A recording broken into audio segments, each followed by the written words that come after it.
Le 13 mars 2016, souvenez-vous-en, la Côte d'Ivoire traversait un tourbillon dramatique frappé par une attaque terroriste. 13 mars 2016, 13 mars 2018, 2 ans après, comment vit la ville balnéaire Grand Bassam? Nous y sommes pour vous. Bienvenue à Bassam.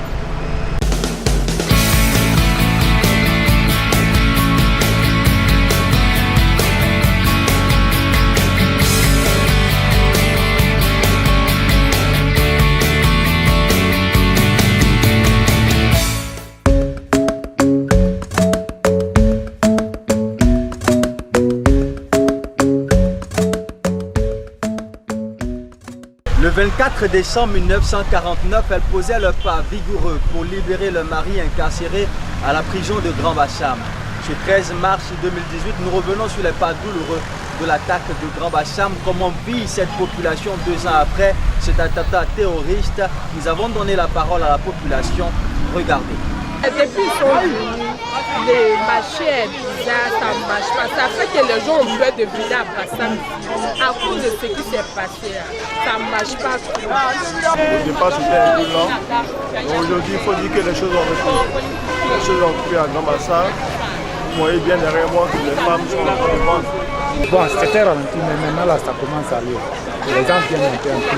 Si ça va, ça va. On était un peu traumatisés, mais comme les Ivoiriens ne se laissent pas décourager, grâce à Dieu, les activités reprennent de plus belles. Et aujourd'hui, grâce à Dieu, ça va un peu. Je ne sais pas qu'ils vont avoir parce que déjà la vie est sécurité. Les samedis, dimanches comme ça, les policiers viennent plein à Bassam pour sécurité la vie. Ils n'ont pas à avoir peur. Grand Bassam, c'est l'hospitalité. Grand Bassam, c'est l'accueil. Grand Bassam, c'est la vie. C'est d'ici que tout est parti. Donc qu'ils reviennent.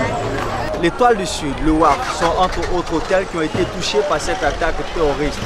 2 ans après, comment ces structures hôtelières redonnent vie à la machine touristique à Grand Bassam?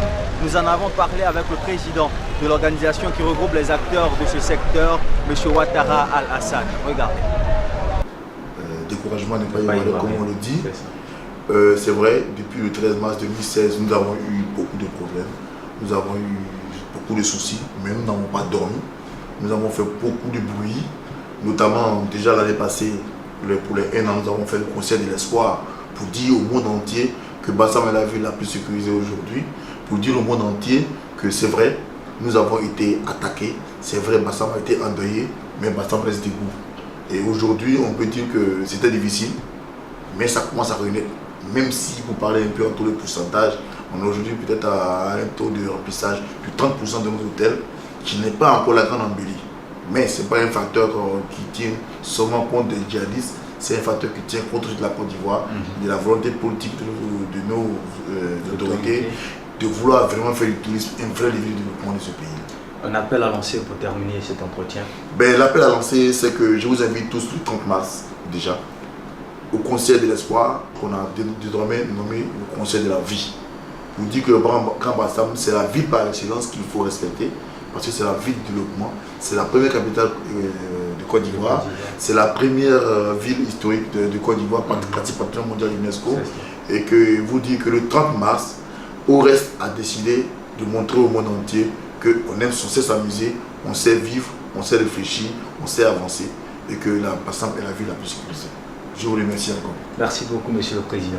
Sur les traces historiques de ce jour douloureux, mesdames et messieurs, nous sommes ici à l'hôtel Étoile du Sud, qui revit et vit toujours au rythme de la beauté qu'offre de l'hospitalité de Grand Bassam, cette ville balnéaire. Nous sommes avec Madame la directrice générale de cet hôtel, Madame Sangaré. Bonjour Madame. Bonjour Monsieur. Merci donc de nous recevoir ici dans votre cadre enchanteur. Comment vit l'Étoile du Sud aujourd'hui, 2 ans après ce qui s'est passé? 2 ans après, il est vrai que la situation n'est pas toujours facile.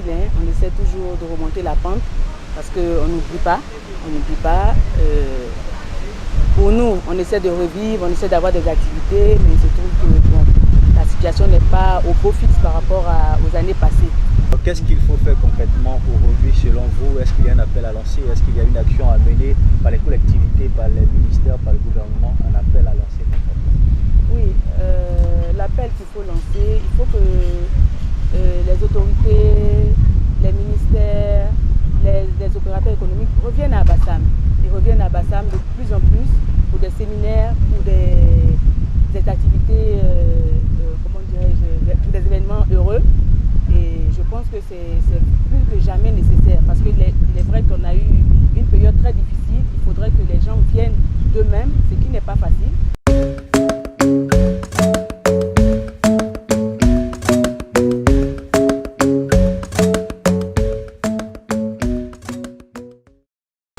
C'est ici, au pied de la stèle implantée en mémoire des victimes de l'attaque de Grand Bassam du 13 mars 2016 à la descente du pont de la Victoire, que nous mettons un point final à cette émission. Merci de l'avoir suivi et surtout restez sur acodi.com parce que l'information continue.